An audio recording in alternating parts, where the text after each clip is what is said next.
Okay, so welcome back to the deep dive. Today, you've given us a pretty fascinating set of sources to Yeah, unpack. it's a fascinating one today. A Wikipedia page on the Houthis, Mm-hmm.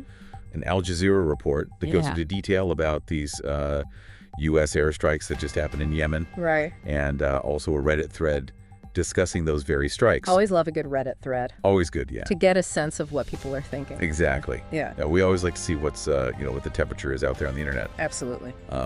And our mission, as always, is to kind of get to the heart of the matter. Yeah. We want to understand the Houthis, who they are, Right. what really motivates them, and what is really behind this, latest military action from the United States. Yeah, I think this is a situation that's really layered with history and complex motivations. Yeah.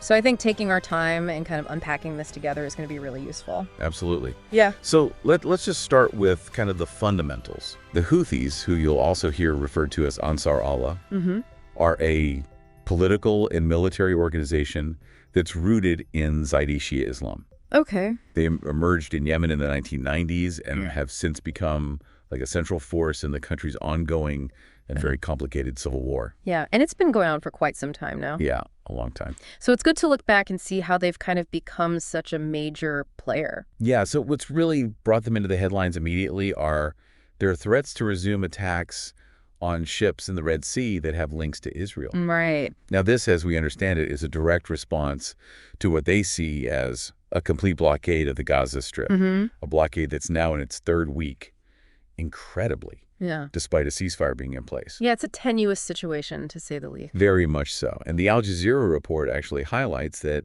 even with this ceasefire in place, Right. Israeli forces have continued their operations in Gaza. Which is adding fuel to the fire, obviously, from the Houthi perspective. Exactly. And I think, that link that they're making Right. between, their actions in the Red Sea and what's happening over there in Gaza is absolutely key to understanding, their current posture. I agree. Yeah.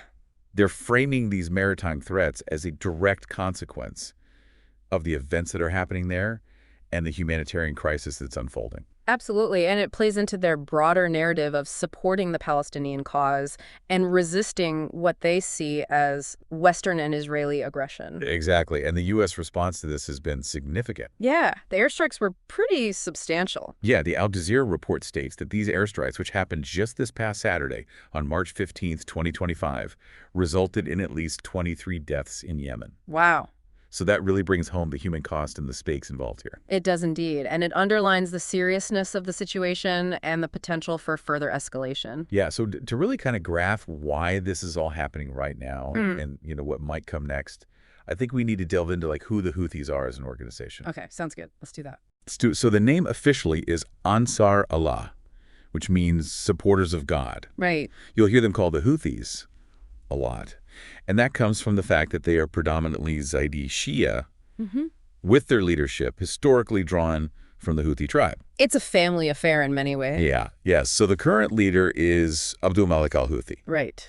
But the movement was actually founded by his brother, Hussein al-Houthi, who was killed back in 2004.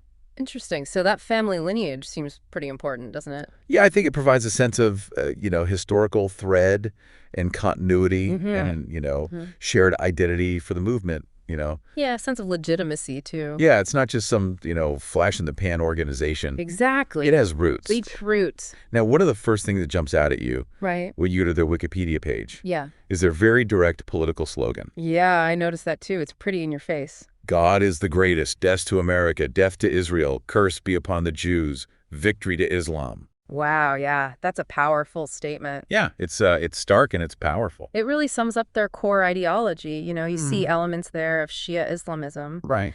And specifically kind of a revivalist interpretation of Zaidi Islam, which is a distinct branch within Shia Islam, and one that's known historically for its emphasis on armed struggle against injustice.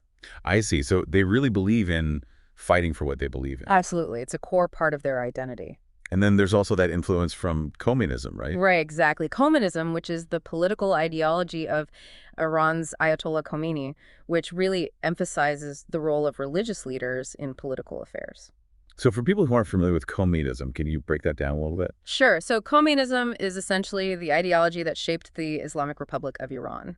It's really centered on the idea that religious figures should have a central role in governing, and it's had a huge impact on the Houthis' thinking. So for the Houthis, this reinforces their belief in the legitimacy of their own leadership? Exactly. They see themselves as carrying on that tradition of religiously guided political action. Right. And beyond that, their ideology also incorporates pan-Islamism, right? Yes, pan-Islamism, which is the concept of a unified global Muslim community, Right. as well as elements of Arab nationalism and a strong Yemeni national identity.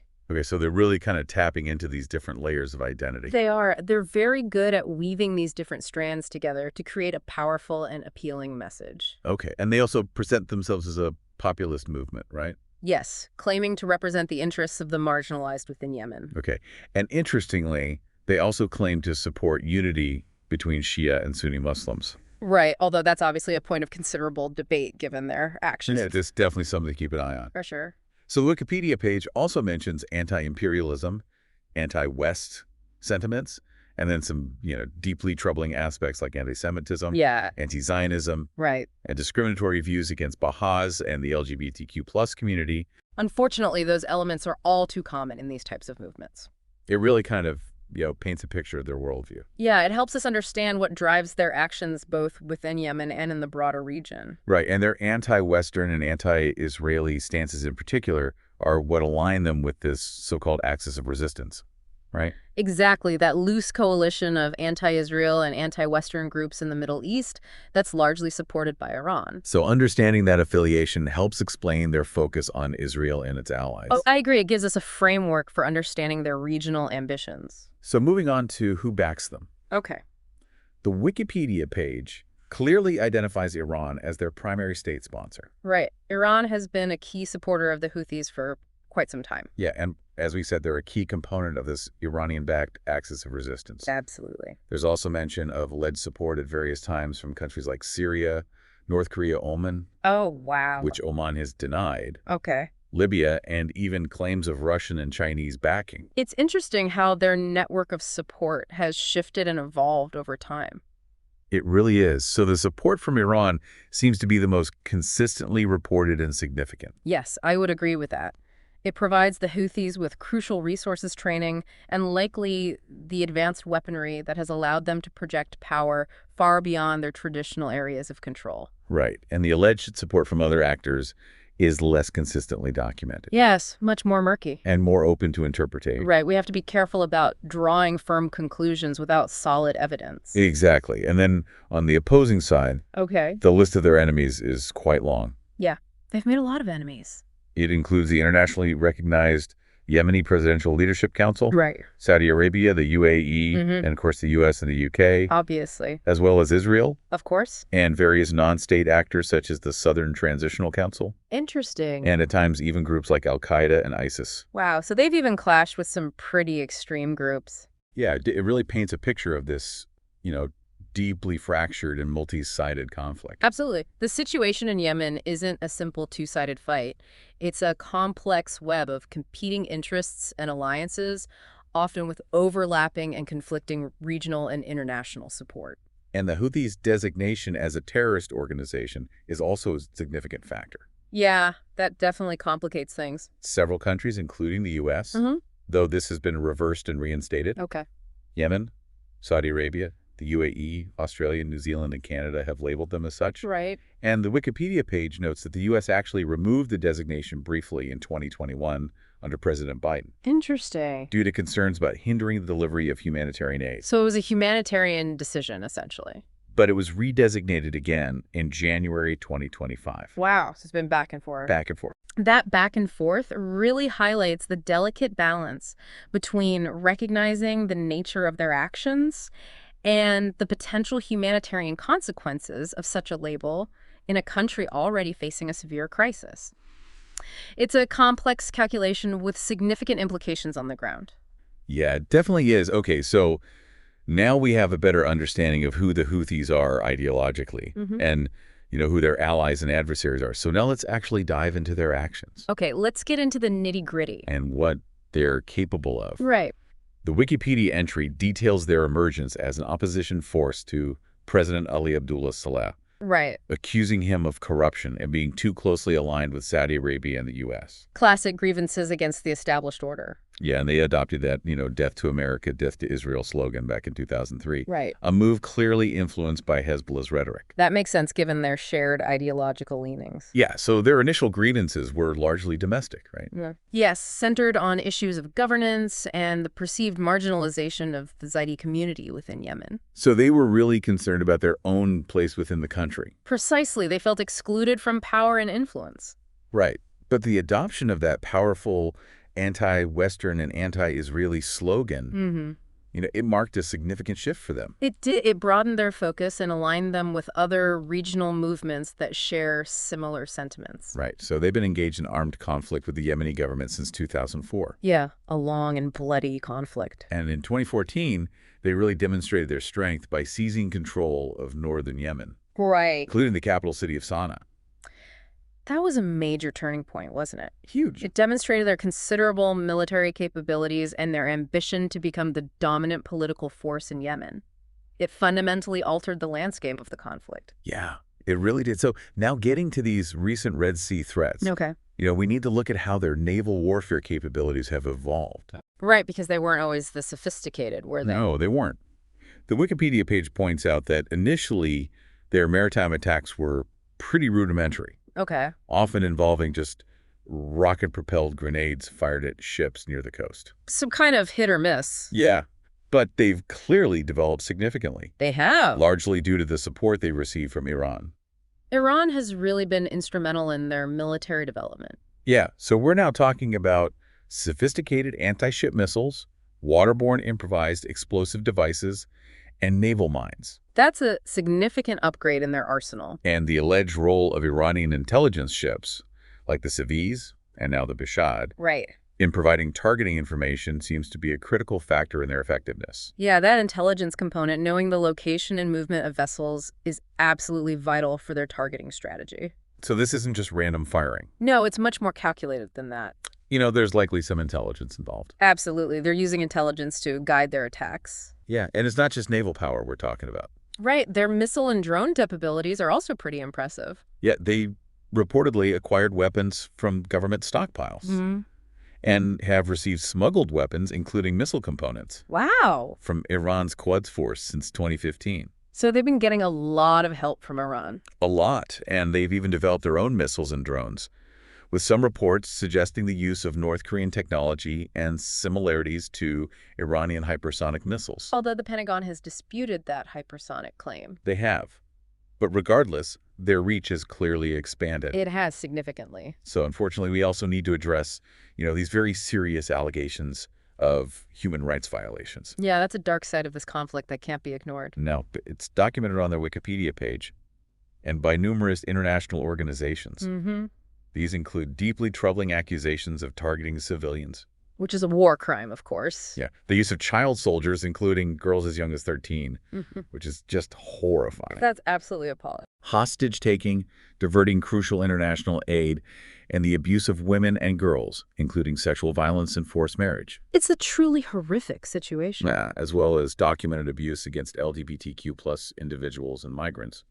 These are grave and extensively documented accusations from credible international bodies. They paint a disturbing picture of a movement that, while claiming to represent the Yemeni people, has engaged in deeply reprehensible practices. It's a stark reminder of the devastating human cost of this ongoing conflict and the urgent need for accountability.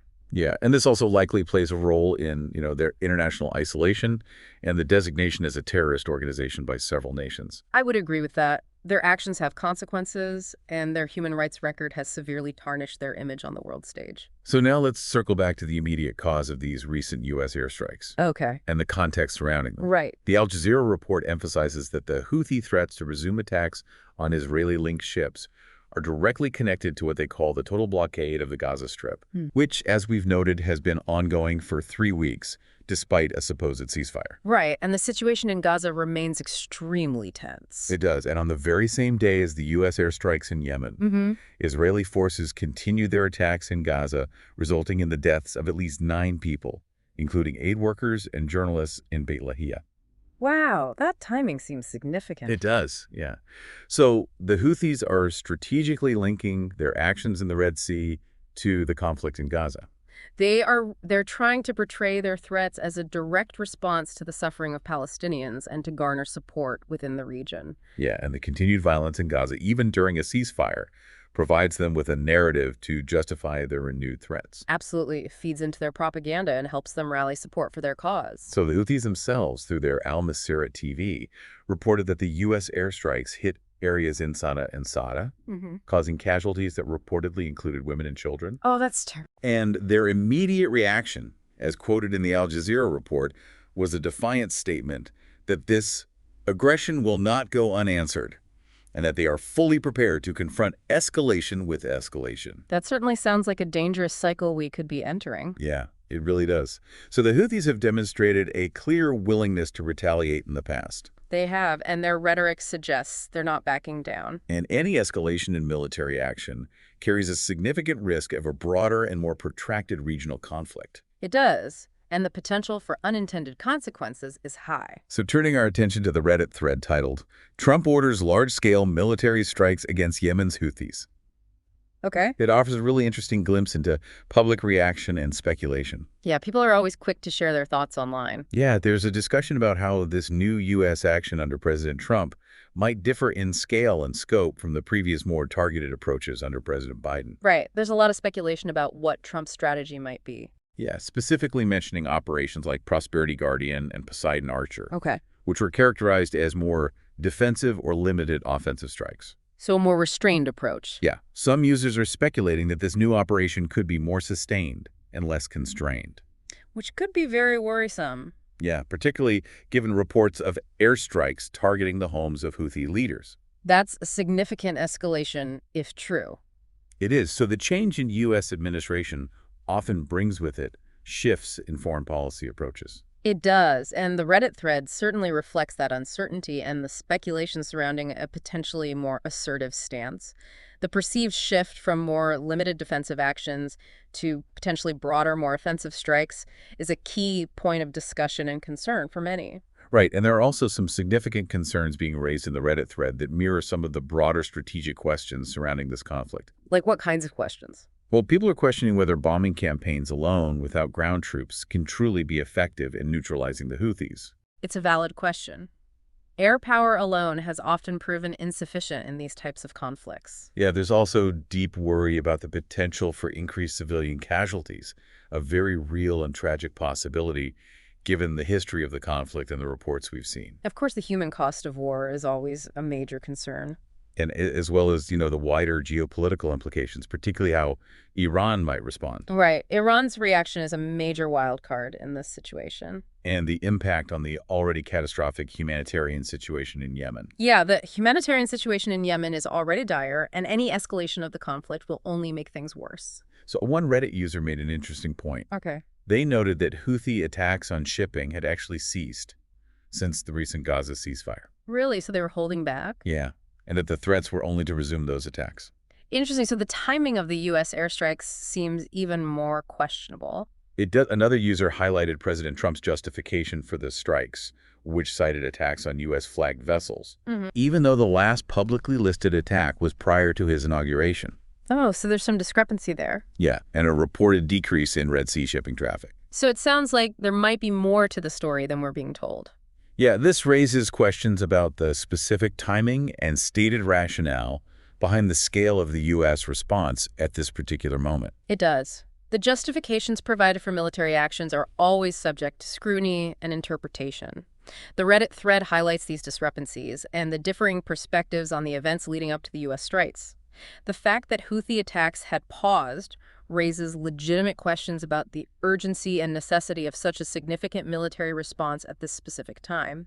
It suggests there may be other factors at play in the decision-making process. Absolutely. And finally, the Al Jazeera report includes a quote from a former U.S. diplomat, Nabil Khoury, who argues that the U.S. airstrikes are likely misguided and will not succeed in subduing the Houthis. That's a pretty strong critique. It is He advocates for diplomatic solutions as a more effective path forward, drawing a parallel to the prolonged and ultimately inconclusive Israeli bombardment of Hamas in Gaza. That's a rather sobering comparison. It is. Khoury's perspective offers a valuable and critical counterpoint, emphasizing the limitations of military force alone and the potential for diplomatic engagement. The comparison to the situation in Gaza is particularly relevant, suggesting that military action may not eliminate the threat and could, in fact, lead to further radicalization and entrenchment. It underscores the need to consider all available options. Absolutely. So as we try to synthesize all of this information, the key takeaways here are that the Houthis are a deeply entrenched and complex organization. They are. With significant military capabilities. Yes, their military capabilities have grown considerably in recent years. Backed by Iran. Right, Iran's support has been crucial to their survival and expansion. And motivated by a multifaceted ideology that includes strong anti-Western and anti-Israeli sentiments, as well as a desire for political power within Yemen. It's a potent mix of ideology and ambition. The recent threats against Red Sea shipping, which they explicitly link to the ongoing and devastating situation in Gaza, have triggered a forceful military response from the United States. And that response has raised a lot of questions and concerns. It has. That's a well-summarized overview. It's crucial to remember that this isn't an isolated incident, but rather an escalation within a long-standing and deeply rooted regional conflict with significant international implications. Yeah, and as we've seen through the Al Jazeera report and the perspectives shared in the online discussion, there are really diverse opinions on the effectiveness and the broader consequences of these U.S. actions. There are strong opinions on all sides. Yeah, some may view it as a necessary and decisive step to protect international commerce and U.S. interests. Right, a show of force. While others hold deep concerns about the potential for further escalation, increased civilian suffering in Yemen. Of course, that's always a major concern. And wider destabilizing effects in the region. Those contrasting viewpoints really underscore the complexity of this situation and the absence of easy or clear solutions. It's a deeply challenging geopolitical puzzle with no simple answers. No, it's not. So as we conclude this deep dive for you, here's a final thought to consider. Okay. Given the Houthis' history, their established and evolving regional alliances, and the incredibly intricate and often seemingly intractable complexities of the Yemen conflict, what long-term strategies do you believe might ultimately be the most effective in de-escalating this very dangerous situation and fostering a more stable environment in this absolutely vital region? That's the million-dollar question, isn't it? It is. It's a question that demands careful consideration of all the factors we've explored today and the potential long-term consequences of the actions being taken now. I agree. It's a situation that requires careful thought and nuanced analysis. So we hope this deep dive has given you some food for thought. As always. And we encourage you to continue exploring this complex issue. Absolutely. Staying informed is crucial. And thanks for joining us. It's been a pleasure. On The Deep Dive. Until next time.